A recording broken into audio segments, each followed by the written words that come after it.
For those that are joining in, we're going to wait a few more minutes for additional attendees to come into the webinar. In the meantime, just sit back and we'll be starting here soon. Thank you. Bye.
Okay, again, we'll wait another minute, give a chance for other attendees to join the webinar, and then we'll get started. Thank you.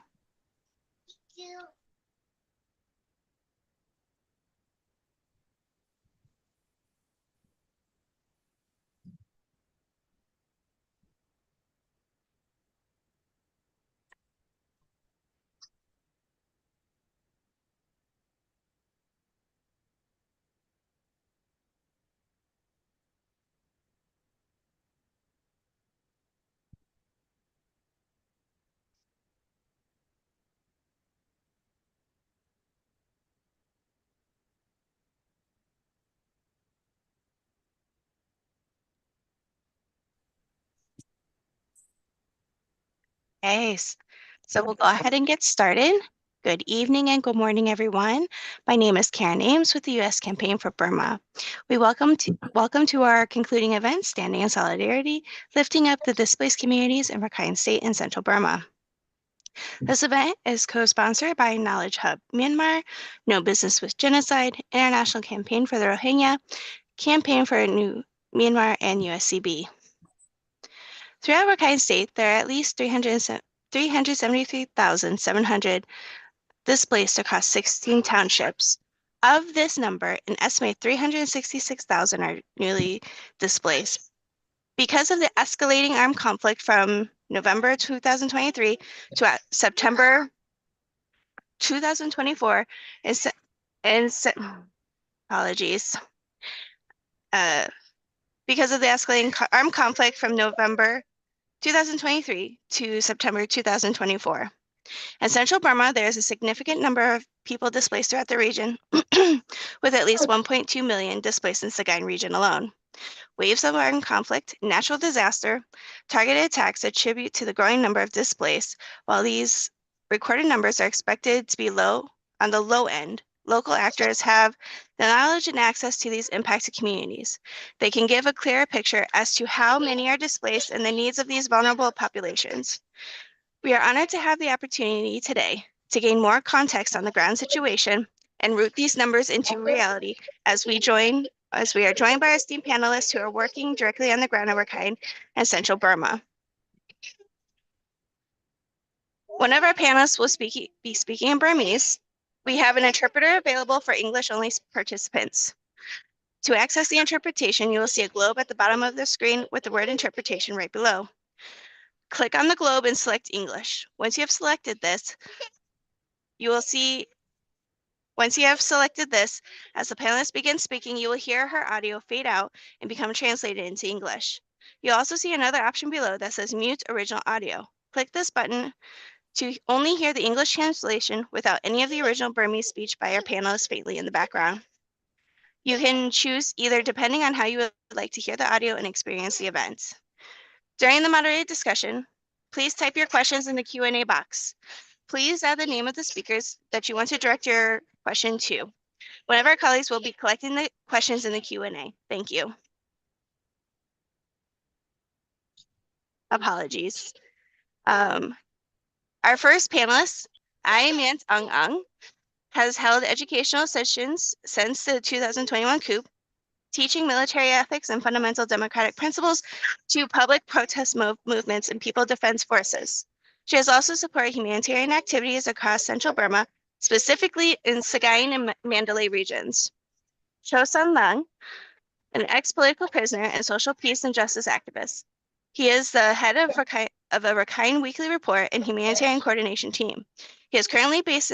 along the Thai-Burma border after leaving Rakhine State since the beginning of the 2017 operations. Maggie Huajini is a consultant with a decade of experience working within Burma and along the Thai-Burma border. Her work focuses on women's and children's rights, displaced and conflict-affected communities, and solutions rooted in localized tools and practices.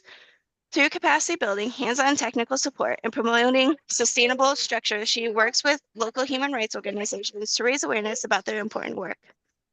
Nay, our USCB Grassroots Campaigns Coordinator, will be our moderator today. Thank you so much for your patience. Nay, go ahead. Thank you, Karen, and thank you to our speakers again for joining us today along with the audience. I guess we'll begin the event. Our first round of questions kind of looks at some background information on what's happening just to get the layout on the ground. So I'd like to start with Ma E Mi Aung. The news has focused on how fighting has intensified mainly in Sagaing, but coverage is lacking for other areas in central Burma. We have a couple questions surrounding this. Can you give us some more background on what the situation is across central Burma right now? In addition to Sagaing, what are other areas of concern? And can you also provide any numbers on displacement and what the conditions are like for IDPs and refugees right now? ကဲပါအရင်ဦးဆုံးဒီမြန်မာဘာသာစကားနဲ့ပြောရတဲ့အတွက်ကြောင့်မလို့အားလုံးကိုလည်းဒီနေရာနေပြီးတော့တောင်းပန်နေပေါ့နော်လောလောဆယ်ပထမဆုံးမေးခွန်းနဲ့ပြီးတော့ဖြေရမယ်ဆိုလို့ရှိရင်တော့တကယ်တိုက်ပွဲတွေပြင်းထန်နေရကစကိုင်းတိုင်းတနေရာထဲမှာတော့ရှိနေရတာမဟုတ်ပါကျွန်တော်တို့စကိုင်းတိုင်းအပါအဝင်မြန်မာပြည်အလဲပိုင်းလို့ပြောမယ်ဆိုလို့ရှိရင်မန္တလေးတိုင်းပေါ့နော်ကျွန်တော်လက်ရှိရောက်နေတဲ့နေရာပေါ့မန္တလေးတိုင်းကလည်းတိုက်ပွဲအတော်လေးပြင်းထန်နေတယ်ဆိုတော့ကိုသိရမှာဖြစ်ပါတယ်သူတို့ပြမန္တလေးတိုင်းရဲ့တပိတ်ကြီးမတရားစတဲ့နေမီတွေမှာတိုက်ပွဲတွေနေ့စဉ်နဲ့အမျှကျွန်တော်တို့ရှိနေပြီးတော့တိုက်ပွဲကတောက်လျှောက်ပြင်းထန်နေပါတယ်ဆိုတော့ကြတော့အဲ့လိုမျိုးပြင်းထန်နေတဲ့တိုက်ပွဲတွေဟာစကိုင်းတိုင်းမန္တလေးတိုင်းနောက်တစ်ခုကကျွန်တော်တို့မကွေးတိုင်းမှာလည်းရှိတယ်ဆိုတော့ဖြစ်စကိုင်းတိုင်းလို့နေရတယ်မန္တလေးတိုင်းလို့နေရတယ်မှာပြီးတော့ပြင်းထန်တယ်ဒီတိုက်ပွဲတွေရဲ့အကျိုးဆက်အနေနဲ့ကျွန်တော်တို့ဒီစစ်ပေးရှောင်ပြည်သူတွေပေါ့နော်နောက်တစ်ခုကကြပါလဲဆိုလို့ရှိရင်စစ်ကောင်စီကရွာတွေကိုမိရှုသွားလို့ဒီမိဘဒုက္ခရောက်သွားကြတဲ့မိဘသင့်ပြည်သူတွေလည်းကျွန်တော်တို့အများပြားရှိနေပါတယ်ပေါ့နော် data အရဆိုလို့ရှိရင်ကျွန်တော်တို့စစ်ပေးရှောင်ပြည်သူဒီတိုင်းနဲ့တိုင်းပေါင်းလိုက်မယ်ဆိုလို့ရှိရင်ထောင်နဲ့ချီရှိနေပြီးတော့မိဘသင့်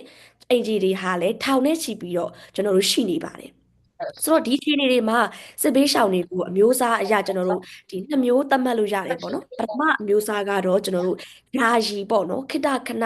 ရှောင်တိန်ရတဲ့စစ်ဘေးရှောင်တွေဖြစ်တယ်ဆိုတော့ယာယီရှောင်တိန်ရတဲ့စစ်ဘေးရှောင်တွေမှာကြတော့ကျွန်တော်တို့တရွာကနေပြီးနောက်တရွာပြောင်းတာမျိုးပေါ့နော်ဆိုတော့ရက်ပိုင်းသို့မဟုတ်လအနည်းငယ်လောက်ပဲသူတို့ကရှောင်ရတာပေါ့ဒါပေမဲ့ရေရှည်စစ်ဘေးရှောင်တွေကြတော့ကျွန်တော်တို့အနေနဲ့ဟိုလုံးဝတိုက်ပွဲအရာတိုက်ပွဲကြာရှည်နေတဲ့နေရာဒေသတွေနောက်တစ်ခုကကြပါလဲဆိုလို့ရှိရင်ကျွန်တော်တို့တိုက်ပွဲပြင်းထန်တဲ့စစ်ကောင်စီဘက်ကနေပြီးတော့ကျွန်တော်တို့လေကြောင်းတိုက်ခိုက်မှုတွေလုပ်နေတဲ့နေရာဒေသတွေမှာရှိတဲ့ပြည်သူလူထုကတော့ရေရှည်စစ်ပေးရှောင်နေရဆိုတာကိုကျွန်တော်တို့မြင်တွေ့ရမှာဖြစ်ပါတယ်ဆိုတော့စစ်ကောင်စီဟာကျွန်တော်တို့စစ်ပေးရှောင်စခန်းတွေကိုပါကျွန်တော်တို့အရက်သားပြည်သူတွေကိုပြစ်မှတ်ထားပြီးတော့လေကြောင်းတိုက်ခိုက်မှုတွေကကျွန်တော်တို့မန်လေးတိုင်းမှာဆိုလို့ရှိရင်ကျွန်တော်တို့တလမှာဆိုလို့ရှိရင်ကျွန်တော်တို့10ချိန်နဲ့ထပ်မနှဲပေါ့နော်အမြဲတမ်းပြုလုပ်နေရဖြစ်ပါတယ်ဒါကြောင့်မို့လို့စစ်ဘေးရှောင်တွေဟာစစ်ဘေးဒုက္ခကိုပါရင်ဆိုင်ရတာမဟုတ်ပါဘူးတစ်ဖက်မှာလည်းသူတို့ရဲ့အသက်အန္တရာယ်ကိုပါရင်ဆိုင်နေကြရတာဖြစ်ပါတယ်ဆိုတော့ဒါကြောင့်မို့လို့လောလောဆယ်အနေထားအရပြောရမယ်ဆိုလို့ရှိရင်ဒီနေရဲဆုတ်ခွာစစ်ဘေးရှောင်တွေရဲ့ဒုက္ခဟာအင်မတန်မှကိုကျွန်တော်တို့ကြီးမားနေပြီးတော့သူတို့ရဲ့အဓိကလိုအပ်ချက်ကစားနပ်ရိက္ခာကအဓိကလိုအပ်ချက်ဖြစ်နေပါတယ်ဆိုတော့နေစရာကတော့ကျွန်တော်တို့ဒီမှာတော့ဟိုကျွန်တော်တို့ဘာသာရေးအဆောက်အုံတွေပေါ့နော် ဒီဘက်မှာဆိုလို့ရှိရင်တော့ဖုန်ကြီးကျောင်းလိုနေရာမျိုးတွေပေါ့ဖုန်ကြီးကျောင်းနေ6ကျောင်းနေပေါ့နော်ဆိုတော့ဗလီတွေမှာလည်းရှိပါတယ်ဗလီစတဲ့နေရာတွေမှာသူတို့အနေနဲ့ဟိုခိတ္တခဏပေါ့နော်သူတို့နေတာမျိုးရှိပြီးတော့တစ်ဖက်မှာတော့စားနပ်ရိက္ခာလိုအပ်ချက်တွေကအများအပြားကျွန်တော်ဒုက္ခရောက်နေတဲ့ဟာတွေအများကြီးရှိပါတယ်လို့ကျွန်တော်လည်းတောက်လျှောက်အဲ့ဒီလိုအပ်ချက်တွေအတွက်ကိုကျွန်တော်တို့ဒီဘက်မှာလည်းကူညီပေးနေရဲ့အပိုင်းတွေလည်းရှိပါတယ်ကျေးဇူးတင်ပါတယ် Thank you so much, Ma Amy. You talked about so many different areas across central Burma that are facing it right now. And thank you for even dividing up the different types of IDPs, what we call temporary IDPs and these long-term IDPs. It seems like IDPs and just local communities continue to be extremely affected by violence on the ground, worrying about not just their lives and displacement, but having to worry about these airstrikes and other problems like their villages being torched. So that was a lot of information and it provides a lot of clarity. I'd like to move on to Gojo Sanlai and kind of ask you for similar background information on what's happening as well. Just like Central Burma, the news itself has also recently covered how war is escalating in An Township, trapping thousands who are risking a food crisis as their supplies run low. However, we know that there are also so many more areas and communities facing similar situations across Rakhine State that are not being reported. So I wanted to ask you as well, can you share what the situation on the ground is right now there? In addition to An, where are other areas of concern? When talking about food shortages, how are people getting around this? And can you also provide any numbers on displacement and what the conditions are like for IDPs and refugees right now, including the Rohingya community? Okay. Thank you, Nick. Can I display myself? It's okay. Yes, please go ahead. Thank you.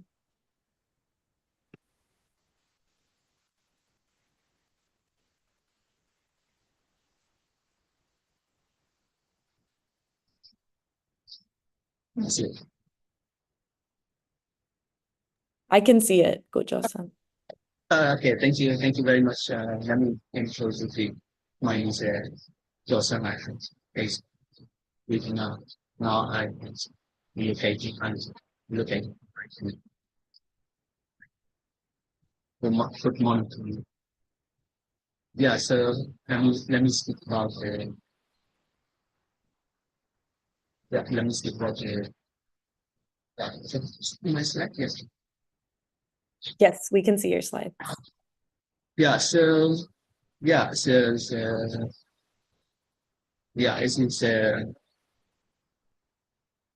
it's complex. Complex means Burma is very widespread, complex. But mainly, I would like to talk like when I expect it's and complex I think this and against normality. So Hurricane is tried one to sentence absence of northern. So we are conducting operations. Yes, and it's management like super enticements already conflict and fortified 11 townships and others 17 townships, 17 districts. So as well as including one township on Shins. Yeah, and then Hurricanes scheme like continuing offenses against the military in near the southern Iceland, which is close to the central part. So and their vision is in 10 township township is Asia and then close to the center in the Parliament. So they are almost for the capture and now with comments which are located in township. So they are not on capture the Western comments. Very similar in the northern Chiang nations, which are headquartered now. Headquartered is now it's not a chance. yeah, so, and also like, we have very complicated, very complicated, um, yeah, for example, like, when this military, which, they lost their territory, and they lost all mortality target vehicles. They are all met our leading the result. So what they do, they are taking like there is military very good and do and face. Do and face. So what they do is that they are conscripting or they are conscripting the Rohingya. They are conscripting the Rohingya young people to drive the famous military. And also the same time in the very conflict by also the Rohingya insurgents. They are as others, so they are joining with the Myanmar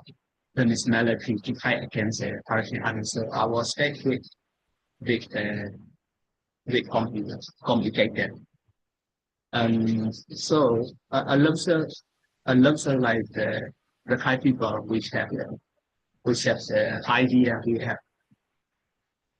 freedom movements from the Rohingyas since the conflict started in there, whether it's the or yeah, unless people also went to the vendors. But only the Rohingya and then Muslim we are remain in the SAC country because they don't have no chance moving on with so we are facing a very challenging and then so the RP armies which are majorly units which are accused the Rohingya community uh, because the Rohingya incessantly they try the military. So RP armies thinks the Rohingya defeat the revolution. So there is a kind of communication. Can I understand? It's okay. I can give like 2 minutes. Yes, I can see the slide change. Yeah. So okay. Yeah. So yeah. People who are remain in the axis control. We are mostly the Rohingyas. So they are wasted human rights violations, and also like most of the cities in the outside the seventies, we have something that's right. And something that's right, all this way we have no electricity and running water since the end since the end last year. And then people are heavily rely on the humanitarian assistance in the humanitarian assistance. But a lot of the international organization they are also restricted by the SAC. And then the international organization they have bureaucracy, so if they don't do things so right because they have to always consult with the Myanmar military to do anything. So Myanmar military is the enforcing tools on, I say. So I love the international organization we are not allowed to do by any system before leaving assets in the specific city document center, I say, city in Northern Mexico. So this system, can I go a little bit? Yeah, so what happens? There's a recent UN reports on UNDP. They release a report recent. They say like 2 million people, which are remain in the whether it's a UN is control area or SEC control area, they are facing starvation. The rate of starvation is because because only the 20% of the land the roads some kind of farming was under was really I look at India the actual conflict. So in mid 2025 people at the UN can thinks maybe 2 million or 2 million people go for starvation. So now what happened is now is that so far after 1 year we has the new displaced because 300,000 people are newly displaced during these years. And on top of that, in high state, Rohingyas and 130,000 people in the IDP camps. But the UN and INU, they cannot do much. They are not allowed to do that, but they are still waiting. They are expecting they will one day, after 1 year, they will be allowed to be assisting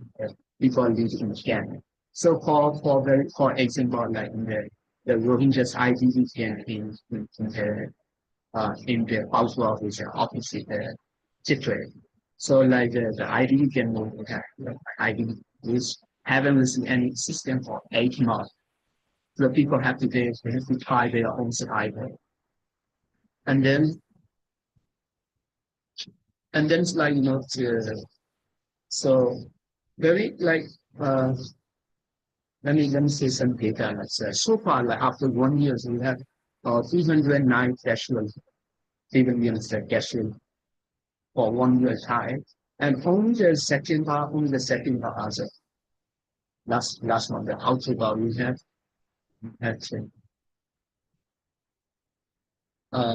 yeah, so we have yeah. Sorry. Yeah. So with 1 year we have 209 people casualties, and in only the different second part October we have 78 people are here, 130 injuries. And there's a very significant compared to Shan State or even the guy. We had airstrike more than other regions. So according to our recording, in Rakhine State we had 600 airstrikes in 11 countries compared to 210 in the northern Shan State. In the Zhangjiang, we have 357. So the Thai state have no airstrikes compared to the other state. So even the landmine, for example, landmine accident, we are collecting data for Darwin and for Turkey. And then for Darwin, we have the landmine accident, 31 accident. And for Turkey, we have 18 accident. So far, for that, 16 people we have killed. So we are very in this a very serious condition in the Thai state. And then lots of Rohingya who are they are locked in the IDP camp, but they don't have the system. Therefore they are leaving the camp by house. However, they are arrested. A lot of people are arrested when they live in Chitwe or even monster, even islands. I have some cases here. So far, 400 people arrested and they are sitting on the immigrations alone. So, yes, I think so far, I think Siamani, I think that is enough. Yes, thank you so much. Thank I think you, we can get to the other slides as we continue on to the next round of questions. Okay. Thank you. But you've given a lot of great information right now for the first round. Similar to Central Burma, we're seeing so many areas that the conflict is escalating in, not just in Rakhine, but you also mentioned in Chin State. We're seeing so many parties to conflict and really the enforcement of this forced conscription law on local communities, and including on the Rohingya and how they continue to face threats by all these parties to the conflict. Similar to what Ma Im and what Go Jo-san Lai has said, we are really hearing that IDPs and refugees are in need of immediate humanitarian assistance. So Maggie, on to you for the next round. We're wondering, can you provide any opinions or comments on how the international community can support more of these localized humanitarian efforts on the ground? Thank you so much, Nay, and thank you for the invitation to join the panel. Thank you also to my fellow panelists. I don't work directly on Rakhine State, so it's been really interesting for me to also learn more in-depth perspectives on what is happening on the ground there and what the challenges are. So In my comments, I'll be speaking a bit more broadly, I guess, to some of the humanitarian challenges. But, first and most importantly, aid needs to be localized in Burma. And right now, there are still a significant amount of international human rights organizations and donors who are trying to provide humanitarian relief through the military. The military is not the government. They seized power violently in a coup, and they've oppressed ethnic people for decades. So this isn't a reliable actor that can transparently and ethically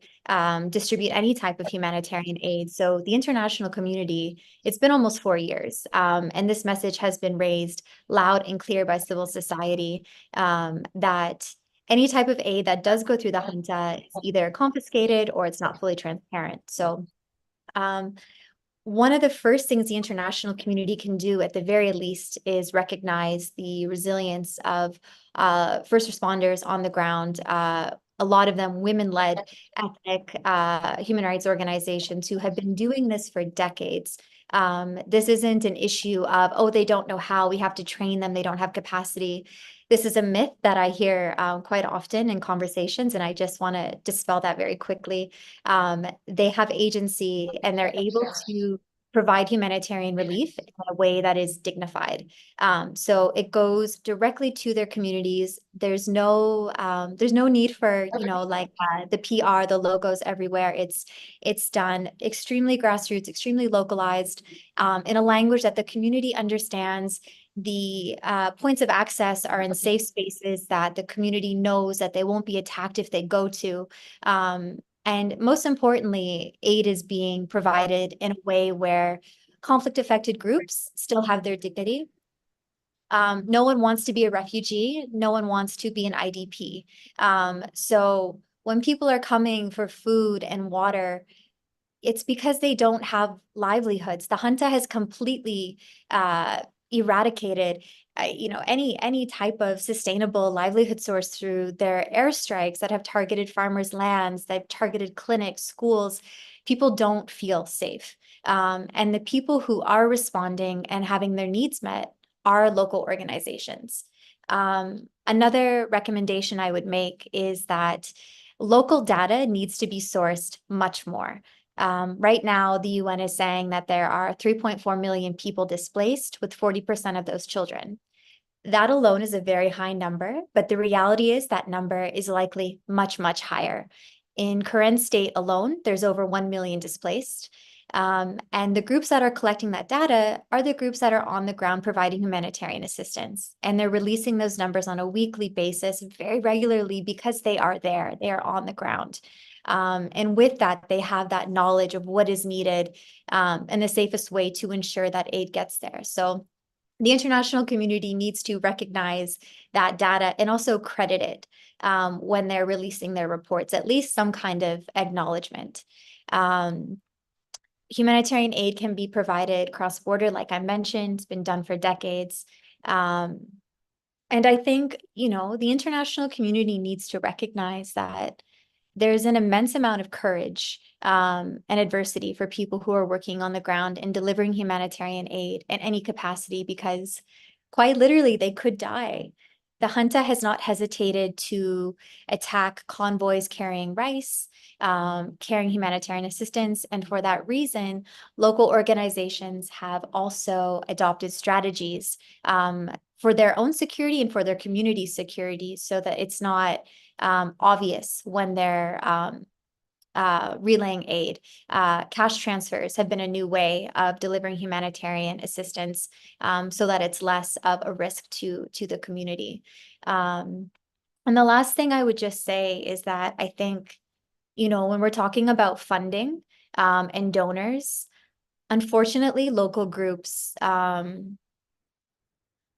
they face so many challenges because of this system that's currently in place. A lot of these applications are very rigorous. They require proficiency in English. And while a lot of these ethnic groups speak up to 4 languages, it can be difficult when there is a certain standard of English proficiency when you're competing in this huge pool of people who want the same resources. So the system needs to be changed. A lot of the time, local groups are told they need to be more flexible, they need to change. In reality, it's the donors need to be working with local groups. There shouldn't be a hierarchy, there shouldn't be these power dynamics. So in summary, I think, there's a lot of small steps that the international community can take to support localized assistance. And I think that at the very least just begins with dignifying that the systems on the ground are efficient, and they require a conversation, a meaningful conversation with local groups on the ground on how they can be best supported. Thank you so much. Thank you so much, Maggie. Yeah, definitely such an important point to the numbers and the need of local data. Even our panelists today have shared a lot of statistics that we barely hear of. Coming back to focus on talking about the junta really being a historically repressive and violent actor who's not reliable, the next round of questions kind of dives into some of the junta's violence that we've heard across news. So I'd like to circle back to Ma Amy Ao. Specifically in October, the Burmese junta conducted a shocking massacre in Sagaing's Budalan township for revenge. Military soldiers mutilated and decapitated at least 25 villagers and impaled some of them on stakes as a warning. While local media reported the news, coverage was lacking internationally. This is a very difficult thing to hear, but we believe it's crucial that we also hear and understand the violence the junta is committing on communities on the ground. So I'd like to ask you if you can give any more context to this news as well as how junta soldiers are continuing to behave towards locals in conflict zones, and how are civilians themselves protecting themselves if they're able to at all. ပြီးခဲ့တဲ့လပိုင်းလိုကစကိုင်းတိုင်းဒေသစီပါကြီးရွာမှာပေါ့နော်စစ်ကောင်စီကနေပြီးတော့အရက်သားပြည်သူတွေကိုလူမဆန်တဲ့နီလန်းနေနဲ့တပ်ဖြတ်ခဲ့တယ်ပေါ့နော်တပ်ဖြတ်ခဲ့တာကလည်းတကယ်ကိုလူမဆန်တဲ့နီလန်းနေနဲ့တပ်ဖြတ်ခဲ့တာဖြစ်တယ်လူတွေကိုအရှင်လက်လက်မီးရှို့တယ်မီးရှို့ပြီးတော့အသားတွေကိုချစ်ထုတ်ပြီးတော့ပေါ့နော်အယိုးစုတွေပဲထားခဲ့တယ်တချို့လူတွေဆိုရင်ခေါင်းဖြတ်ပြီးတော့ပေါ့နော်အိမ်ရှိမှာချိတ်ခဲ့တယ်ပေါ့နော်ချိတ်ခဲ့တယ်ကလေးလေးတွေဆိုလဲတက်ခဲ့ဖြတ်ခဲ့တယ်ပေါ့ဆိုတော့ဒါကစစ်ကောင်စီကအရက်သားပြည်သူတွေပေါ်မှာကျူးလွန်တဲ့ပထမဆုံးဆရာဆွေမှုမဟုတ်နေခဲ့ပါဘူးကျွန်တော်တို့အရှိမလဲတောက်လျှောက်အရက်သားပြည်သူတွေကိုပြစ်မှတ်ထားပြီးတော့စိတ်ရာဇဝဲမှုတွေကိုတောက်လျှောက်လုပ်ခဲ့ပါတယ်အဲ့ဒီမှာစကိုင်းတိုင်းစီပါကြီးရွာကဒါအဲ့လိုမျိုးစိတ်ရာဇဝဲမှုအများကြီးထဲမှာတစ်ခုဖြစ်တယ်ပေါ့နော်ကျွန်တော်တို့သူတစ်ဖြစ်မြန်မာပြည်အလဲပိုင်းလို့ပြောရင်စကိုင်းတိုင်းမကွေးတိုင်းမန္တလေးတိုင်းပေါ့အဲ့တော့စကိုင်းတိုင်းကကျွန်တော်တို့အများဆုံးဆရာဆွဲမှုကျူးလွန်တဲ့နေရာဖြစ်လိမ့်မယ်ပေါ့နော်ဆိုတော့မန္တလေးတိုင်းမှာလည်းရှိပါတယ်စစ်ကောင်စီကရွာတွေကိုစစ်ကြောင်းထိုးတယ်စစ်ကြောင်းထိုးလို့ရွာသူရွာသားတွေကိုတွေ့ရင်ဖမ်းဆီးတယ်တပ်ဖြတ်တယ်ရွာသူရွာသားတွေစီကနေပြီးတော့ပစ္စည်းတွေလုတယ်ရက်တယ်နောက်တစ်ခုကအထူးသဖြင့်အမျိုးသမီးတွေတွေ့ခဲ့လို့ရှိရင်အဲ့ဒီအမျိုးသမီးတွေကိုလိန်ပိုင်းဆိုင်ရာစော်ကားတာတွေအကြမ်းဖက်တာတွေလုပ်တယ်မထိန်ကျင့်တာတွေပါတောက်လျှောက်လုပ်တယ်ဒါဟာစကိုင်းတိုင်းမှာလည်းမကပါဘူးကျွန်တော်တို့တခြားသောနေရာဒေသအသီးသီးမှာစက်ကောင်စီဟာဒီလိုပဲအမျိုးသမီးတွေပေါ်မှာပြစ်မှတ်ထားပြီးတော့လိမ်မဆိုင်ရာကျူးလွန်မှုတွေလည်းတောက်လျှောက်လုပ်ခဲ့တာဖြစ်ပါတယ်ဆိုတော့ကျွန်တော်တို့စီမှာစက်ကောင်စီဘက်ကနေကျူးလွန်ခဲ့တဲ့ဒီလိုမျိုးကျူးလွန်ခဲ့တဲ့အမှုတွေအတွက်ကျွန်တော်တို့မှလည်းသက်သေတွေရှိတယ်ဒါပေမဲ့ဒီလိုမျိုးလူမဆန်စွာကျူးလွန်တဲ့ဟာတွေအတွက်ကျွန်တော်တို့ပြည်တွင်းမီဒီယာတွေမှာဒါတွေကပြန့်နှံ့ပေမဲ့နိုင်ငံတကာမီဒီယာတွေမှာတော့ဒါကိုတိတက်တတိတတ်နဲ့ဖော်ပြနေတာကိုကျွန်တော်တို့မတွေ့ခဲ့ရပါဘူးဆိုတော့ဒါဟာကျွန်တော်တို့အနေနဲ့အင်မတန်မောက်ကိုဝမ်းနဲ့စိတ်မကောင်းဖြစ်မိပါတယ်နောက်တစ်ခုကစစ်ကောင်စီကခုနောက်ပိုင်းမှာဆိုလို့ရှိရင်လေချောင်းသုံးပြီးတော့တိုက်ခိုက်တာတွေကခက်စိတ်စိတ်ဖြစ်လာပါတယ်ကျွန်တော်တို့မန္တလေးတိုင်းကျွန်တော်တို့စစ်ရှောင်းစခန်းတွေကိုပြစ်မှတ်ထားပြီးတော့ပဲကျွန်တော်တို့ဥတနေရဆိုလို့ရှိရင်မတရားမြို့နယ်အတွင်းမှာစစ်ကောင်စီကနေပြီးတော့စစ်ရှောင်းစခန်းတစ်ခုကိုပြစ်မှတ်ထားပြီးတော့လေကြောင်းတိုက်ခိုက်ခဲ့တဲ့အတွက်ကြောင့်မို့အရက်သားပြည်သူ14ဦးသေဆုံးခဲ့ပြီးတော့ပြည်သူအများအပြားထိခိုက်ဒဏ်ရာရခဲ့တဲ့ဖြစ်စဉ်တွေရှိခဲ့ပါတယ်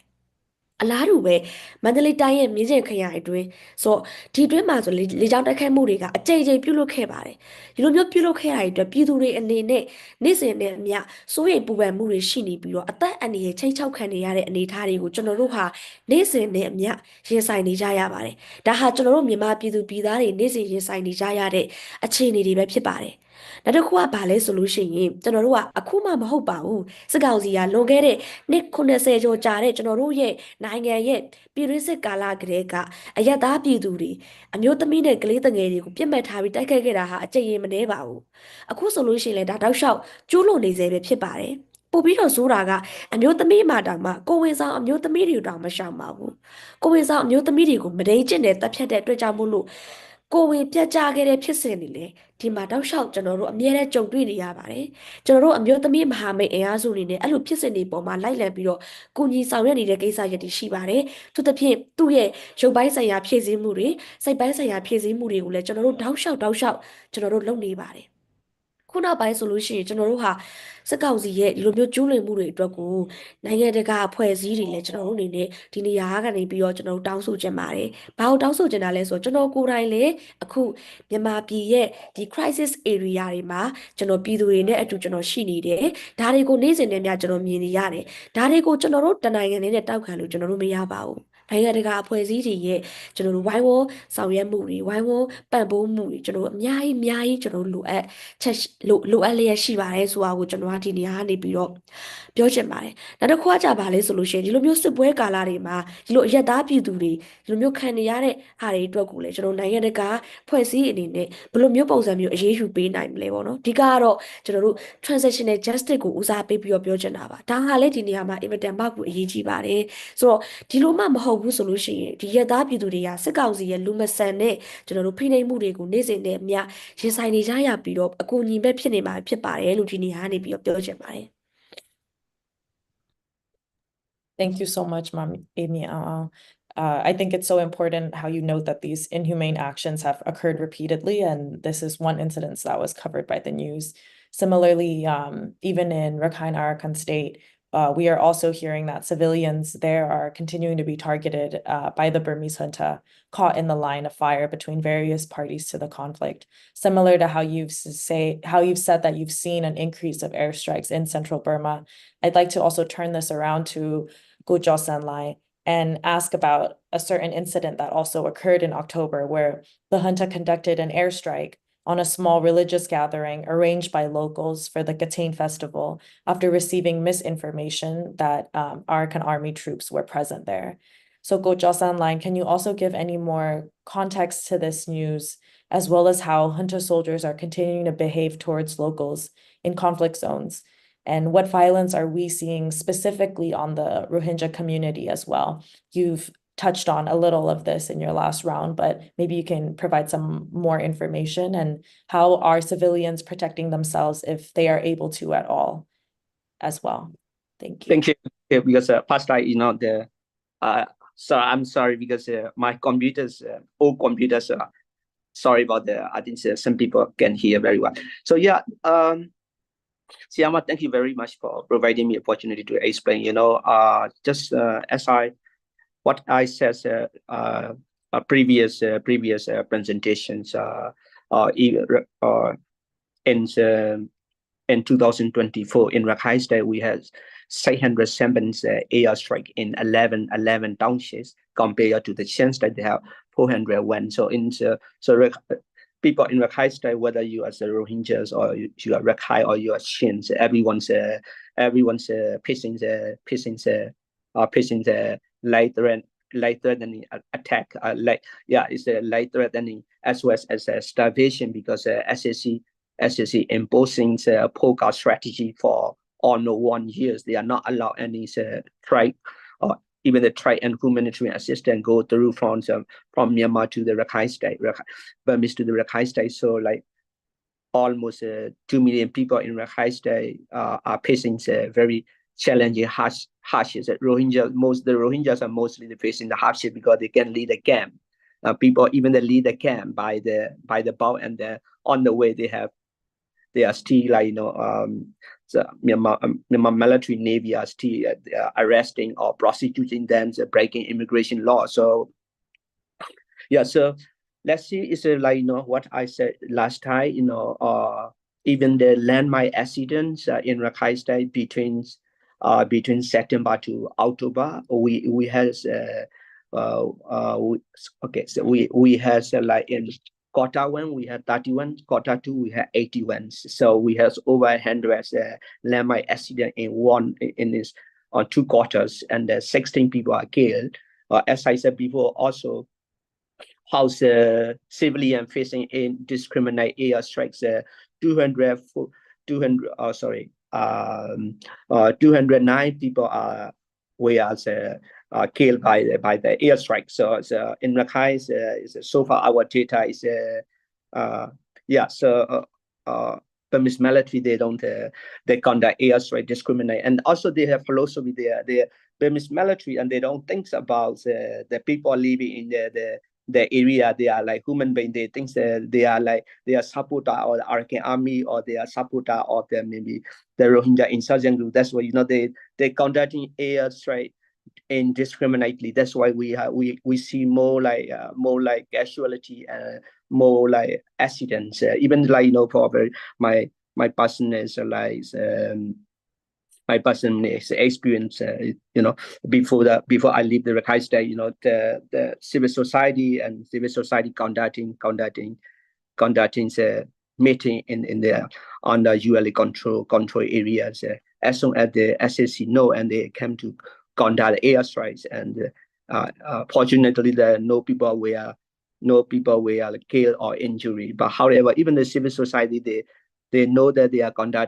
are having the meeting, but the SSC because they think they believe that the people living in Rakhine State, they don't support anymore to the SSC. That's why, and we have right to get everyone. So the half million people already displaced due to the serious fightings.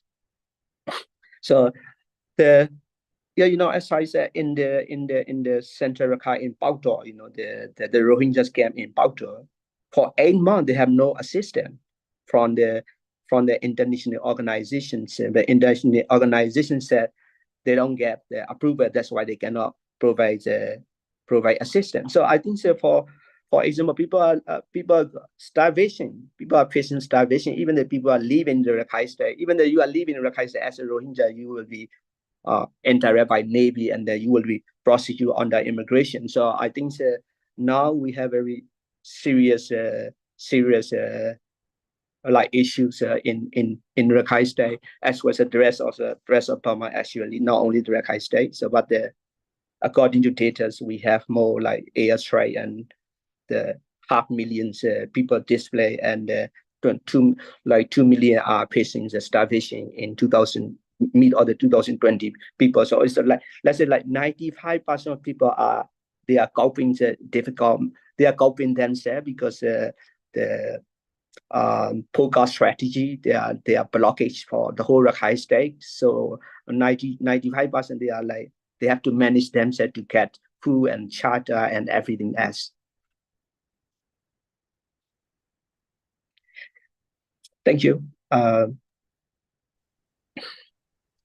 you so much, Coach Online. Yeah, there are definitely a lot of challenges that you've just presented that these communities are facing. A lot of them echoing sentiments by Ma'emi as well.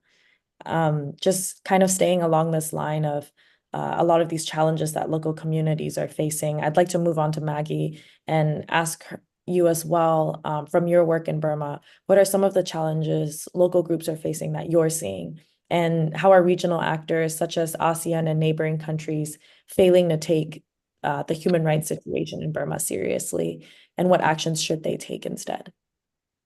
Yeah, thank you for the question. I think first I just want to comment briefly on what the last two panelists said, which was it feeds into this question really well, because both speakers have said that there are these widespread human rights violations that are happening in the country, increased rates of violence against women as well, especially in Sagaing, and the brutality and the levels of violence are just horrifying to read about and to see and to imagine a community going through. That is just devastating. And then, you have populations that have effectively become stateless because, there's this irony. All the bordering countries, China, India, Thailand, they refuse to adhere to policies in line with international norms that would welcome them, that would allow them to grant asylum, which is not illegal. And they're pushing them back into a conflict zone that they're essentially funding and supporting. So there's an irony there, I think, that the international community also needs to sort of pay attention to. And when I say international community, I'm talking outside of ASEAN. There's been so much of this, like, debate over whose responsibility it is to solve this crisis. Is it ASEAN? Is it the international community? And it seems like no one really wants to get involved. And while this kind of ridiculous set of negotiations are going on, while people are dying, the military is just continuing to buy weapons and buy aircraft that they're using to bomb children in schools, to attack clinics where people have been injured by landmines. Like we just saw last week, Burma now has the highest amount of people dying from landmines. Over 1,000 people died in 2023. So these are statistics that the international community needs to be seeing and recognizing that there is no normal, that this narrative that the military is trying to advance and push, that they've got everything under control with this election, which is, such a sham to begin with, is nonsense. And the efforts of the local organizations, both of which the panelists have drawn incredible attention to by sourcing their data and their documentation, that needs to be supported, because right now it's not being done safely enough. There's not enough resources. Military's continuing to block Starlink, virtual VPNs. They're making it increasingly difficult for evidence, which already there's, a ton of, but they're making it increasingly difficult for evidence to be preserved, because they know that they are guilty of these widespread human rights violations. So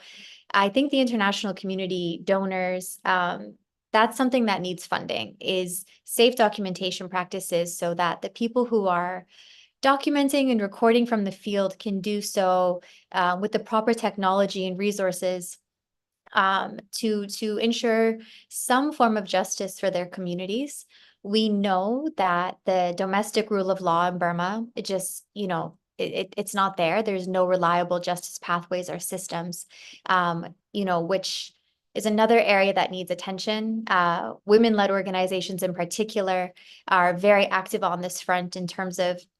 trying to give women an awareness of their rights, and giving them some agency within that. Just having knowledge is so much power. But a lot of these local women's organizations continue to operate safe houses in their communities. So these are places of safe haven where if a woman is facing any kind of abuse in her community, she can go, she has protection. These are secured areas where she is able to access counseling, where she can take on some sort of therapeutic activity, whether that's cooking or doing a craft or doing art therapy. This isn't being funded enough, and neither is trauma-informed care. Both of the speakers drew incredible and sad attention to the airstrikes that children are witnessing, that families are being separated. The forced conscription is another, tier to this, where people are trying to keep their families together, but they don't know how to do it. And they're having to make these awful sacrifices, and they're traumatized, and there's not enough resources that are being made available in ethnic languages. While there might be resources in Burmese, for a lot of these conflict-affected communities, Burmese is not their first language, it's not their native language. And there's also levels of illiteracy to consider. Not everyone has had access to formal education, so tools need to be developed that are more visual, and that allow communities to start to recover, because so much has happened in the last almost 4 years. And unless the international community takes a really strong stance, which at this point is so long overdue, ASEAN is not doing anything. The 5-point consensus at this point, it wasn't a good idea to begin with, and it's not a good idea now. The junta has not agreed. They haven't, been held to any standard of accountability. the only thing that's happened is ASEAN has increased its engagement, which should also be a red flag to the international community about what's happening regionally. So I think to sort of conclude, the international community has a choice to make. There are two sides of this conflict. There is the junta, who is this oppressor that is guilty of a genocide, has been committing war crimes for decades. This isn't just since the coup. This goes back many, many years. They can stand with the junta and go to these meetings in Naypyidaw and shake hands and believe that something is going to happen, something is going to change. Or they can stand with the pro-democracy movement, which is constantly evolving, led by young people, is trying to learn from the past mistakes, is trying to be more inclusive as they work towards a federal democracy. That's where the conversation should be. That's the seat at the table that they should be taking to learn how to engage in a way that is meaningful, sustainable, and that ultimately will lead to at least some form of justice for the immense trauma and suffering that people have suffered in the country.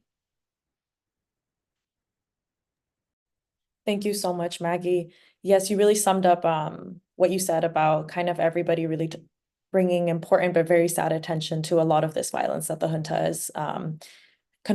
afflicting on communities on the ground. You know, we've heard about massacres, airstrikes, gender-based violence, the risk of starvation, what you brought up, traumatization of local communities, and the lack of livelihood and support and assistance to even help these communities kind of move past that. And exactly what you're saying about rule of law lacking and having to move away from this 5-point consensus. I think this is a great time now to talk to all of you who are really working on the ground and ask about recommendations on how to move forward with it that are outside of these frameworks that we've heard of. So back to Ma Mie Ao Ao, you know, the points raised in today's discussion are extremely concerning. Something must be done to prevent these atrocities. What are some immediate and or long-term actions the international community can take to support local communities in Burma, especially IDPs and refugees? And are there any recommendations from IDPs and refugees themselves that you can share with us? Thank you. So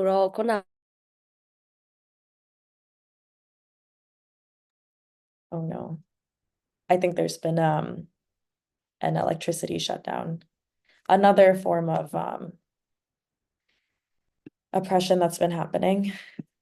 across Burma. Maybe we can come back to Ma Mie Ao Ao and move on to Go Joseon line for now. And similar to what I was asking Ma Mie Ao Ao, Yeah. what are some immediate, oh, sorry, before I go into this, I also would like to ask the audience, if you have any questions right now, please feel free to add them to the chat because this is our last round of questions before we open up for Q&A. But yes, Go Joseon line, what are some immediate and or long-term actions the international community can take to support local communities in Burma, especially IDPs and refugees that you've been working with? And are there any recommendations from them that you can share with us? Yeah, thank you. I think so, like positive, you know, the international international humanitarian aid or development aids mostly it go to through the UN's BINGO, and you know if you donate millions of dollars to UN NGOs, but in the Rakhine context, they are not going to spend. They are not able to spend it because you know that they are not allowed. SAC won't allow. Burma military won't be allowed to support the community. So why why you are donating $1 million to the to the UN agency for like the money from the Bureau of Humanitarian Affairs under USAID? They are, for example, they are providing to the IOM, but IOM they are not allowed to work in the situation. So instead of the donating a lot of money to the UN organizations, which are categorically the Myanmar military have to allow them to do anything, but the intentionally Myanmar military won't let them to do anything. But there are lots of money sitting in the UN agency and BINGO, but which are already left Rakhine states. So the only the organizations that remain in Rakhine State, whether under ULA control area or whether under SSC control area, we are civil society, which are the like supporting the keep supporting the community since the beginning of the conflicts until now. So I think my request to the international community is increase humanitarian or development assistance to the people living in living in Rakhine State, and then through civil society, they can continue supporting the community. Even we have very challenging, because of humanitarian or trade are blockade in Rakhine State. So my recommendation will be like, whether it's the U.S. government or the Western government, they should ask the Bangladesh or India to open their border, because like for 1 year, like India and Bangladesh, they closed the border. So SCC also imposed a POGA strategy. And also India and Bangladesh, they don't allow trade or humanitarian assistance. So 2 million people living, they are facing the starvation. So I think also we should ask the Bangladesh or India to open the borders so people can have the assistance. So I think that is my only advice to the international community. Thank you so much, Gojo Sanline. We definitely need more support from neighboring countries, international community to support these local communities on the ground. It definitely just can't be done by us alone inside. Amy, are you back? Is everything okay? Yes, okay. Okay, I'd like to circle back to recommendations on your side as well about how the international community can support local communities on the ground. And if you have any recommendations from groups that you're working with on the actions that can be taken as well. ဆိုတော့ခုနကကျွန်တော်ရှင်းပြသွားခဲ့တဲ့ဒီစစ်ဘေးရှောင်ယာယီစစ်ဘေးရှောင်မင်းနေကျွန်တော်ရေရှည်စစ်ဘေးရှောင်မင်းနေသူတို့ရဲ့အဓိကလိုအပ်ချက်ကနံပါတ်1ချက်ကစားနပ်ရိက္ခာအဓိကလိုအပ်ချက်ဖြစ်တယ်ပေါ့နော်စားနပ်ရိက္ခာပြီးပြီဆိုမှအမိုးအကာနဲ့အဝတ်စားနောက်မှလာတယ်ပေါ့နော်ဆိုတော့ဒီလိုမျိုးတွေအတွက်ကိုကျွန်တော်တို့ကနှစ်ရှည်ကျွန်တော်တို့သွားဖို့ဆိုတာကဒီလူတွေကိုအမြဲကျွန်တော် support လုပ်ဖို့ဆိုတာကကျွန်တော်တို့ကြည်ပဲနဲ့မရပါဘူးပေါ့နော်ဆိုတော့နိုင်ငံတကာအဖွဲ့အစည်းတွေရဲ့ကျွန်တော်တို့ပံ့ပိုးမှုတွေကျွန်တော်အများကြီးလိုအပ်ပါတယ်ဆိုတော့နိုင်ငံတကာအကူအညီတွေမရောက်ဘူးလားဆိုရင်တော့ရောက်ပါတယ်ဒါပေမဲ့အဲ့ဒီအကူအညီတွေကစက်ကောင်စီစီကိုလာရဲပေါ့နော်ဒီစက်ကောင်စီကိုလာပြီးတော့မှတစ်ဆင့်ဖြန့်ဝေတဲ့ဟာမျိုးတွေပေါ့နော်အစီအစဉ်တွေကျွန်တော်တို့ project တွေလာတယ်ပေါ့ဒါပေမဲ့အဲ့ဒါတွေကစက်ကောင်စီစီလာတဲ့ဒီစပေးရှောင်တွေအတွက် support ပေါ့နော်ဒီ humanitarian support တွေကကျွန်တော်တို့တကယ်စစ်ရှောင်နေရတဲ့ပြည်သူတွေစီကိုမရောက်ပါဘူးဂျားထဲမှာစက်ကောင်စီကနေပြီးတော့အဲ့ဒီအကူအညီတွေကိုလက်ခံပြီးတော့ဒီတခြားနေရာတွေမှာသုံးပါတယ်ပေါ့နော်ဆိုလိုချင်တာကစံအိတ်တွေလက်ခံရရှိရဲဆိုလို့ရှိရင်လေအဲ့ဒီစံအိတ်တွေကိုစစ်ကောင်စီကပြန်ပြီးတော့ရောင်းပါတယ်ပြန်ရောင်းနေဆိုတော့ဒီဒုက္ခရောက်နေတဲ့သူတွေဒုက္ခရောက်နေတဲ့ဆစ်ရှောင်စခန်းတွေစီတို့အဲ့ဒီအကူအညီတွေဟာလုံးဝမရောက်ပါဘူးဆိုတာကိုကနဦးဒီနေရာကနေပြီးတော့ကျွန်တော်တို့ပြောချင်ပါတယ်ဘာလို့ဆိုကျွန်တော်တို့ကိုယ်တိုင်လည်းပြည်သူတွေနဲ့အတူရှိတယ်ဆစ်ရှောင်စခန်းတွေမှာကျွန်တော်တို့ကိုယ်တိုင်နေ့စဉ်နဲ့ညကျွန်တော်တို့သွားနေတယ်ဒီဒုက္ခကြီးကြားတာပေါ့နော်ဒီအန်ရီကြားကျွန်တော်တို့သွားနေတယ်ဆိုတော့ကျွန်တော်တို့ကိုယ်တိုင်ဒီချင်းတွေကိုကျွန်တော်တို့သိပါတယ်ဒါကြောင့်မို့လို့ဒါတွေကိုတကယ်ဖြစ်ပျက်နေတဲ့မြေပြင်မှာဖြစ်ပျက်နေတဲ့ဟာတွေကိုပြောပြရခြင်းဖြစ်ပါတယ်ဆိုတော့ကျွန်တော်တို့ဟာရေရှည်ကြာတာတဲ့အခါမှာကျွန်တော်တို့ဟောဒီကရှိနေတဲ့စစ်ဆောင်ပြည်သူတွေရဲ့အခက်အခဲတွေကိုကျွန်တော်တို့အနေနဲ့သွားတဲ့အခါမှာစစ်ဆောင်ပြည်သူတွေကိုယ်တိုင်ကလည်းဒီကနေပြီးတော့သူတို့ရဲ့ဒီနေ့စဉ်နဲ့မြကြုံနေရတဲ့အခက်အခဲတွေကိုသူတို့ကိုယ်တိုင်ဖြေရှင်းမှုဆိုတာအရင်ခက်ခဲပါတယ်ကျွန်တော်တို့တချို့တော့အကြံပြုချက်တွေကိုကျွန်တော်တို့လက်ခံရရှိပါတယ်စစ်ဆောင်ပြည်သူတွေအနေနဲ့ကျွန်တော်တို့ဘေးရ support တွေကိုပေါ့နော်မယူဘဲနဲ့ပေါ့နော်ကိုယ်တိုင် survive လုပ်တယ်ပေါ့နော်ရက်တည်တဲ့နီလန်မျိုးရှိနိုင်မလားဆိုတော့ကျွန်တော်စဉ်းစားကြည့်တဲ့အခါမှာစကိုင်းတိုင်းရဲ့တချို့နေရာဒေသတွေမှာတော့ကိုယ်ပိုင်စိုက်ပျိုးရေးတို့ကိုယ်ပိုင်မွေးမြူရေးတို့ပေါ့နော်စတဲ့သူတို့လုပ်ငန်းလေးတွေပေါ့နော်သူတို့ရဲ့နေ့စဉ်ရှင်သန်ရက်တည်ဖို့အတွက်ကိုတော့ဒေသန္တရအုပ်ချုပ်ရေးရန်နေရတွေကနေပြီးတော့စီစဉ်ပေးတဲ့အစီအစဉ်တွေတော့ရှိပါတယ်ဒါပေမဲ့အဲ့ဒီခါကလည်းကျွန်တော်တို့ currently လိုမျိုးပေါ့နော် IDP camp တွေလိုမျိုးတိကျမရှိတဲ့စကိုင်းတိုင်းလိုနေရာတွေမန္တလေးတိုင်းလိုနေရာတွေမှာကြတော့ဒါဟာအလုပ်ဖြစ်ဖို့ဆိုတာအရင်ခက်ခဲပါတယ်အထူးသဖြင့်မန္တလေးတိုင်းလိုမျိုး တိုက်ပွဲတွေနေ့စဉ်နဲ့အမျှဖြစ်ပွားနေတဲ့နေရာတွေမှာဆိုလို့ရှိရင်ပို့ပြီးတော့ခက်ခဲပါတယ်စစ်ရှောင်းတွေဟာတစ်ဖက်မှာအသက်အန္တရာယ်နဲ့ချိန်ချောက်ခံနေရတဲ့အနေအထားမှာရင်ဆိုင်နေရပြီးတော့တစ်ဖက်မှာလည်းသူတို့ survive လုပ်ဖို့အတွက်ကိုရင်ဆိုင်နေရတာဖြစ်တဲ့အတွက်ကြောင့်မို့လို့စိုက်ပျိုးရေးတို့မွေးမြူရေးတို့ဟာလည်းရေရှည်လုပ်ကိုင်မှုဆိုတာကအရန်ခက်ခဲပါတယ်ဒါကြောင့်မို့လို့စစ်ရှောင်းပြည်သူတွေကဆိုလို့ရှိရင်ဘေးကနေပြီးတော့လာတဲ့အကူအညီတွေကိုပဲလက်ခံရရှိပြီးတော့ကျွန်တော်တို့အသက်ရှင်နေထိုင်ရတာဖြစ်ပါတယ်ဒါကြောင့်မို့လို့နိုင်ငံတကာအဖွဲ့အစည်းတွေနိုင်ငံတကာမိတ်ဖက်ကျွန်တော်တို့သွေးချင်းညီကိုမောင်နှမရဲ့အနေနဲ့ကျွန်တော်တို့ဟောဒီကစစ်ရှောင်းတွေရဲ့အခက်အခဲတွေကိုပို့ပြီးတော့အကူအညီတွေလာမယ်ဆိုရင်တော့ကျွန်တော်တို့ကပို့ပြီးတော့မျှော်လင့်မိတာပေါ့နော်ကျွန်တော်တို့အနေနဲ့ပို့ပြီးတော့တာဝန်တွေလျော့သွားမယ်လို့ခံစားရပြီးတော့ဒီထက်ပို့ပြီးတော့ကျွန်တော်တို့အနေနဲ့ဟိုများပြားလာတဲ့ပေါ့နော်ဒုက္ခရောက်နေတဲ့လူတွေရဲ့အခက်အခဲတွေဒီထက်ပို့ပြီးတော့ဖြည့်ဆည်းပေးနိုင်မယ်လို့လည်းမျှော်လင့်ပါတယ်ဆိုတာလေးကိုဒီနေ့ကနေပြီးတော့ကျွန်တော်ပြောချင်ပါတယ်ကျေးဇူးတင်ပါတယ် Thank you so much. I definitely agree with you.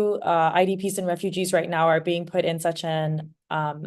unfair situation, fleeing for their lives and also lacking support to really help their survival. And just the urgent need to send this humanitarian assistance and livelihood support for them. Back to Maggie, you know, we've heard these recommendations from Ma Amy Ao and Go Josan Line as well. We'd like to ask you if you have any further recommendations as well. You've given some already, but are there any other immediate and or long-term actions international communities can take to support local communities in Burma, including IDPs and refugees? Yeah, thank you, Nay. I think the other two panelists, they really got the main points. I mean, when you are talking about a displaced, refugee-affected community,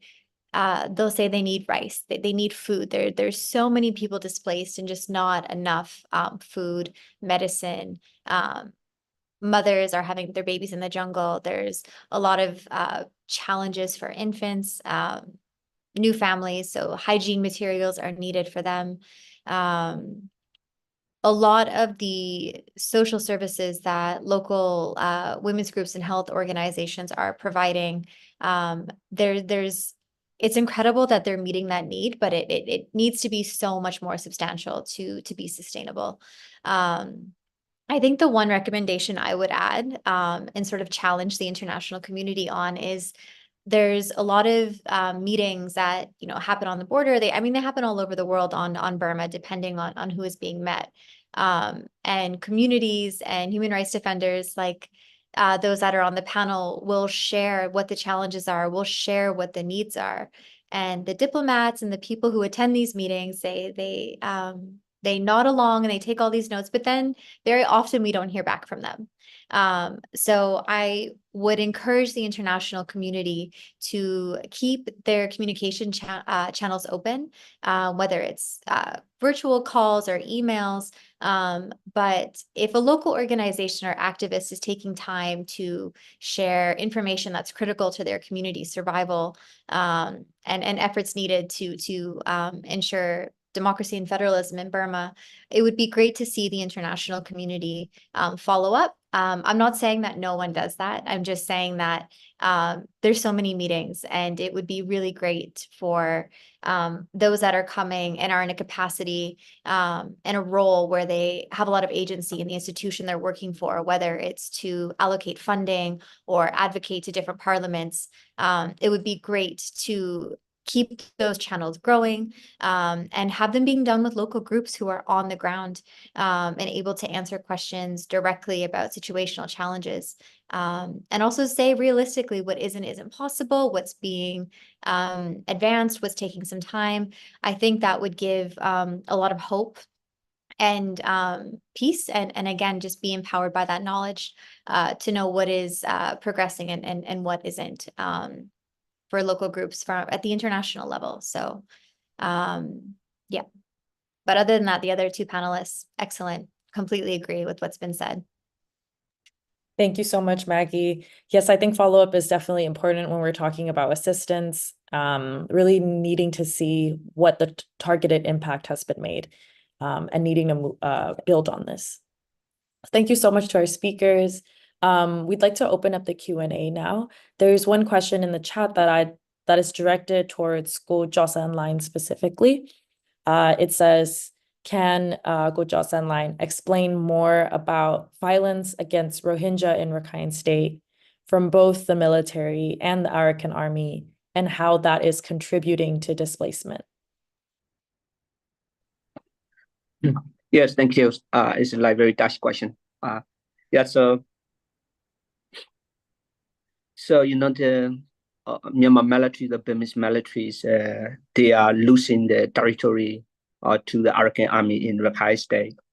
In response for that, what's the Burmese military doing? They are recruiting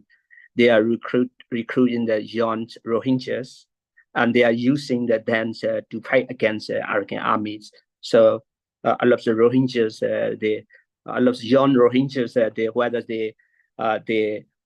they are killed by the Arakan army or whether they are arrested by the Arakan army, because the Myanmar military is losing the territory. They as a matter of time, they have to leave from the Rakhine State, but instead of the leaving the Rakhine State, they are creating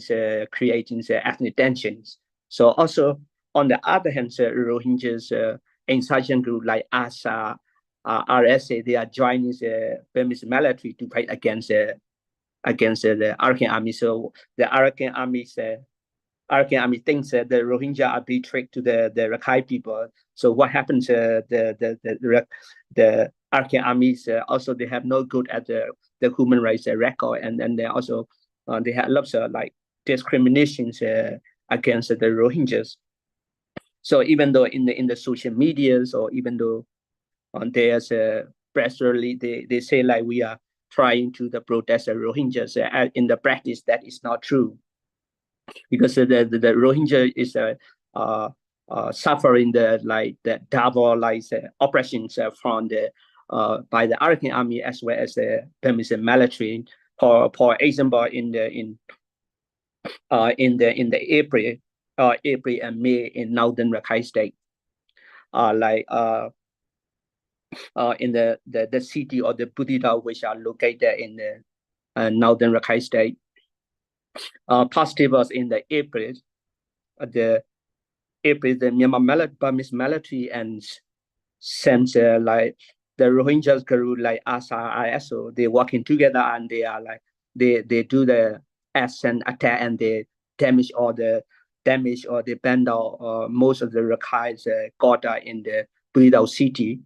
in the April. So in the May, when the Arakan army control the Budida, and the Arakan armies allow the Rohingyas Rohingyas houses are burned down, and then so this is my observation, because we have some staff working in Budida, so our office were burned down during the April and May, and then so I have 6 or 7 the Rohingya staff. They have to lead the Budida, and then they have to go to the city, and then they have some kind of personal, how do you say, some kind of testimonial how they experienced during the April and May. In the April and May this year's attack by the Burmese military, attack by the Arakan army, and also in Mongdor, and then now we have the continuous fighting in Mongdor, and there is a serious human rights abuse by the Burmese militaries and Arakan armies. Yeah, also I think the foundation of Arakan army, I would like to say, and also Rakhine, however, let me say that the foundation of Arakan army is not based on the human right and democracy. They're only based on nationality. So I think that it's quite very dangerous. Somebody who are very, very nationally and having controlled the whole state. And in Rakhine State, there's not only Rakhine people. There is the Rohingya Muslim, Khmer Muslim. There are Shin Christian, and there are many minority who are living. So I think now, however, the Arakan army is going to rule or going to implement the right governance. So whether you like or not, people living in Rakhine State, they have to be submissive. If you want to live in Rakhine State, whether you are Rohingya or whether you are Shin, you have to be submissive. If you don't submissive, you have to leave from the state. So so it's very very different compared to others, other regions, maybe like Cayenne State or Cayenne State, like people are they are fighting against the Burmese military because they would like to have federal democracy. But in Rakhine State, it's the opposite. So I feel very sorry for my state. However, this is a reality we are dealing it. So that is the situation in Rakhine State. Thank you. Thank you so much. One more question towards Ma Amy Ao Ao. What is the current situation in Burma following the forced conscription law? And how is the military enforcing it? And how are locals reacting to it right now?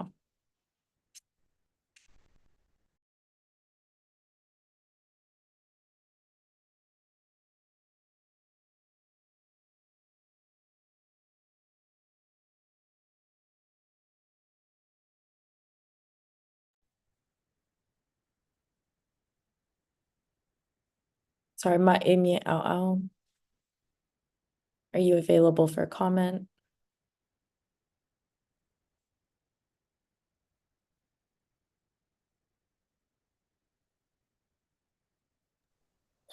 Hello. Hello. I'm sorry. Can you say it again? Yes, what is the current situation after the forced conscription law? How is the military enforcing it? And how are locals reacting to it?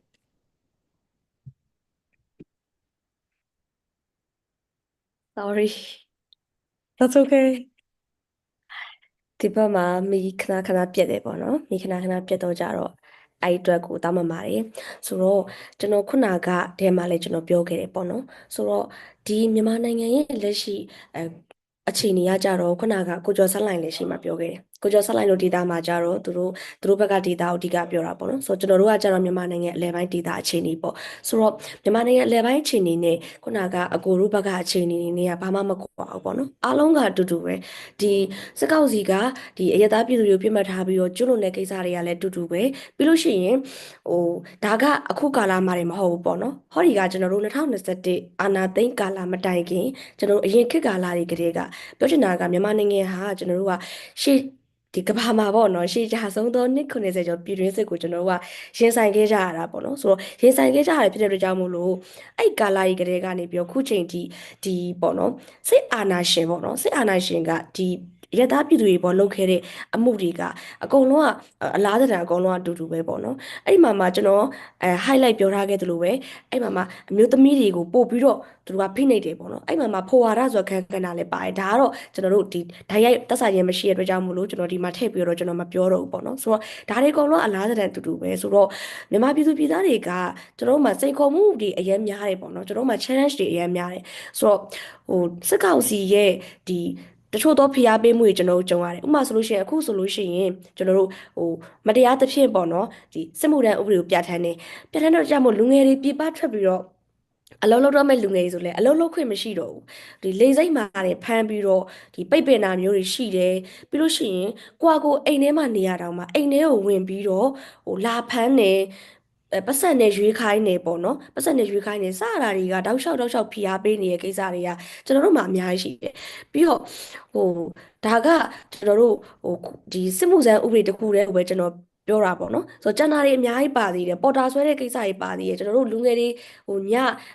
9နာရီ10နာရီဝန်းကျင်လောက်ကိုကျွန်တော်တို့အပြင်ထွက်မယ်ဆိုလို့ရှိရင်လေလူငယ်တွေတွေ့ရတဲ့ဆိုပြင်ယောက်ျားလေးတွေပေါ့နော်တွေ့ရတဲ့ခေါ်တယ်ပေါ်တာဆွဲတယ်မတရားသဖြင့်စစ်မှုထမ်းခိုင်းနေဆိုဒါတွေကနေ့စဉ်နဲ့မျှကျွန်တော်တို့ရဲ့လွတ်လပ်ခွင့်တွေအကုန်လုံးကျွန်တော်ကဆုံးရှုံးနေတစ်ဖက်မှာဒီရဲ့ဖိနှိပ်မှုတွေကိုကျွန်တော်တို့အကုန်လုံးလူငယ်တွေအပါအဝင်ပေါ့နော်ဒီကျွန်တော်ပြည်သူပြည်သားတွေကနေ့စဉ်နဲ့မျှကြုံတွေ့နေရဆိုဒီလိုမျိုးလုံခြုံရေးစိတ်ခေါ်ချက်တွေပြီးတစ်ဖက်မှာလည်းကျွန်တော်တို့စာဝတ်နေရေးခက်ခဲပေါ့နော်ဒါကစစ်ဆောင်တွေလည်းကြုံရတယ်နော်စစ်ဘေးရှောင်ပြီးတော့ပေါ်တာဆွဲခံရတာမျိုးတွေလည်းရှိရဲဆိုတော့စစ်ဆောင်တွေလည်းကြုံရတယ်ဆိုတော့စာဝတ်နေရေးခက်ခဲဆိုပို့ပြီးတော့စိုးတာပေါ့ဒီလိုမျိုးလေချောင်းပစ်တာတွေတောက်လျှောက်လုပ်တဲ့အခါမှာစစ်တမ်း ကန်တင်လာတဲ့အခါမှာကိုကဒီနေရာနဲ့ဒီနေရာကိုရွှေ့ရပြောင်းရတယ်အဲ့တော့စီးပွားရေးလုပ်ခွင့်မရကြဘူးစီးပွားရေးလုပ်ခွင့်မရတော့သူများရဲ့ပံ့ပိုးကူညီမှုတွေနဲ့တို့ကျွန်တော်တို့ကယက်တီကြရတယ်ယက်တီကြတော့ကြတော့ပို့ပြီးတော့ဆိုးတာပေါ့ကိုယ့်ရဲ့နေထိုင်ယက်တီမှုမှာအစကျွန်တော်တို့မှာအကန့်အသတ်တွေရှိလာတယ်ဆိုတော့အားလုံးကmental breakdown ပေါ့နော်ကျွန်တော်တို့စိတ်ပိုင်းဆိုင်ရာအစရုပ်ပိုင်းဆိုင်ရာယိုယွင်းမှုရဲ့နောက်မှာစိတ်ပိုင်းဆိုင်ရာယိုယွင်းမှုတွေကကျွန်တော်တို့ကအများကြီးရင်ဆိုင်နေကြရတာဖြစ်တယ်ပေါ့နော်ဆိုတော့ကျွန်တော်တို့မှာ challenge တွေအများကြီးရှိရဲပေါ့နော်ဒါကစစ်ရှောင်တွေတင်မကပါဘူးဂျန်နစ်စစ်မရှောင်ရတဲ့သူတွေလည်းထိုနည်း၎င်းပါပဲပေါ့နော်ဟုတ်ကျေးဇူးတင်ပါတယ် Thank you, Ma Amy Ao. And finally for Maggie, we know that your work in Burma has really included a lot of local communities on the ground. We're wondering if you can speak a bit more on what the progress has been for communities still trying to recover from Cyclone Mocha, and if you can talk a bit about what further support might be needed that you're seeing. Yeah, sure. So I think I can speak more so to southeastern Burma. So in Karenni State, Karenni was hit really, really hard by the floods. Entire villages were submerged, but the response was incredibly localized. There was a lot of ethnic, again, women-led organizations, including the Karenni National Women's Organization, who were able to get donations and supplies and bring them to flood-affected communities, many of which were also in conflict areas. The junta, as they do, weaponized this natural disaster as an opportunity for them to try and reclaim areas that they had lost control of. They also tried to target humanitarian aid workers, which both panelists have talked about. There was an immense need for food and clean water.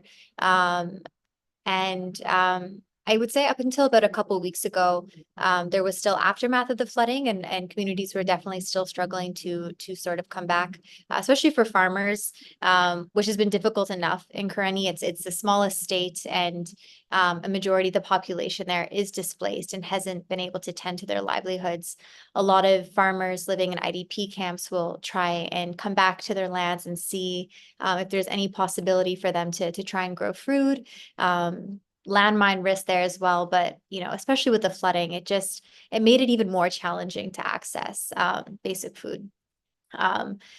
So up until about a couple of weeks ago, flooding was still pretty seriously impacting communities. And like I said, local organizations were on the front lines of relief and sort of with waterborne diseases, there was a big gap in healthcare. So that was one of the things that needed emergency assistance. But as far as I know, with the updates that I've gotten from the local groups now, it's just dealing with the aftermath. It's again, that sense of normal in Burma, just, it's not really there. It's different challenges every day. But once again, we're seeing the resilience of these communities who have faced so much difficulty in the last 4.5 years. And of course, I'm speaking, post-coup, but these struggles go back for ethnic communities, especially decades. And with, the forced conscription, that sort of, and the sham election and the census and all of these, awful things that the junta is trying to carry out in the name of legitimacy is really destroying local communities and making it very difficult for them to have any moment of peace without worrying. So, yeah, to answer your question, very localized response, huge numbers of displacement and great need, but those gaps continue to be filled by local organizations. Thank you so much, Maggie. I know in our topics today, you've also talked a lot about localized humanitarian efforts, and I think this is a great example of how it does work and the targeted impact it can make as well. Thank you. If there, I'd like to open up for any more Q&As from the audience.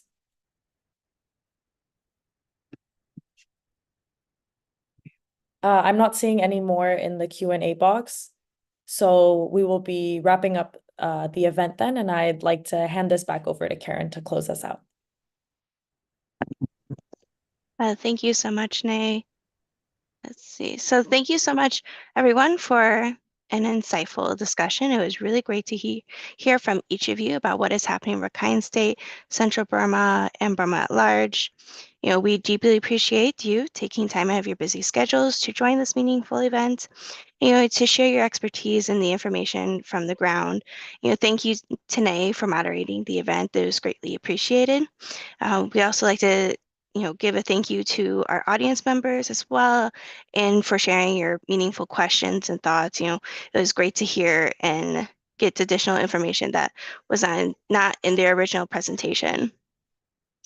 The testimonies shared today from displaced communities highlighted the heartbreaking struggles, but also spotlighted the hard work being done by groups on the ground to provide support.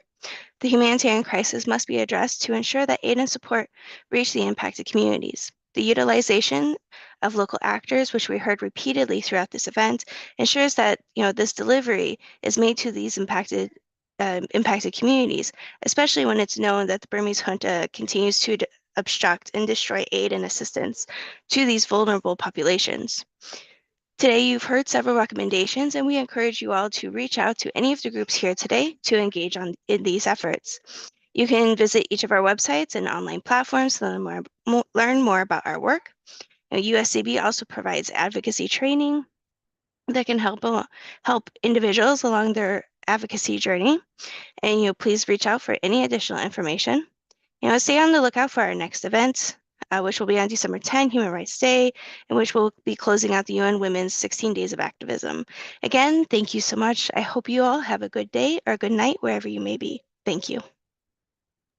Thank you so much. Thank you, Karen. Thank you, Siamani. Thank you, everyone.